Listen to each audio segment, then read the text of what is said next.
दूसरी कहानी के अनुसार कहा जाता है कि जब सिंधु सेवड़ा नाम के एक तांत्रिक ने भानगढ़ के बारे में सुना कि वहाँ तांत्रिकों का बहुत सम्मान किया जाता है, तो वह भानगढ़ आ गया और महल के सामने वाली पहाड़ी पर रहने लगा।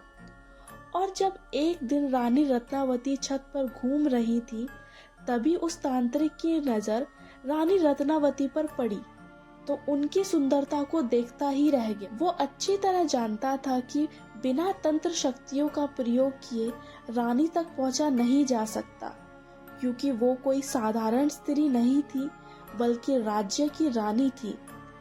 इसलिए तांत्रिक ने अपनी तंत्र विद्या से रानी को वश में करने का फैसला किया। उसने कई छोटे छोटे प्रयास करे, लेकिन वो असफल रहा। वो रानी को पाने के लिए पागल हो गया था। फिर एक दिन जब रानी की दासी बाजार से उनके लिए तेल लेने गई, तो किसी तरह उस तांत्रिक ने तेल की बोतल पर काला जादू कर उस पर वशीकरण कर दिया, ताकि जब रानी उस तेल का इस्तेमाल करे तो सीधा उसके पास खींची चली आए। लेकिन रानी रत्नावती तेल की बोतल को हाथ लगाते ही समझ गईं, क्योंकि उन्हें तंत्र विद्या के बारे में काफी ज्ञान था, और गुस्से में आकर उस बोतल को एक चट्टान पर फेंक दिया, जिससे तांत्रिक के वशीकरण का असर चट्टान पर हो गया और चट्टान उसके ऊपर आकर गिर गई। मरते मरते तांत्रिक ने रानी को श्राप दे दिया कि रानी के साथ साथ किले में रहने वाले सभी लोग जल्द ही मर जाएंगे और दोबारा जन्म नहीं लेंगे। उनकी आत्मा इसी किले में ही भटकती रहेगी। सारा भानगढ़ नष्ट हो जाएगा।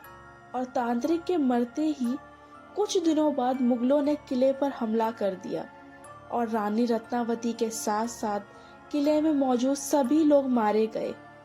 आज 21वीं सदी में भी भानगढ़ के आसपास गांव के लोग मानते हैं कि तांत्रिक के श्राप के कारण पूरा किला खंडहर हो गया और मरे हुए लोगों की आत्माएं आज भी भटकती हैं।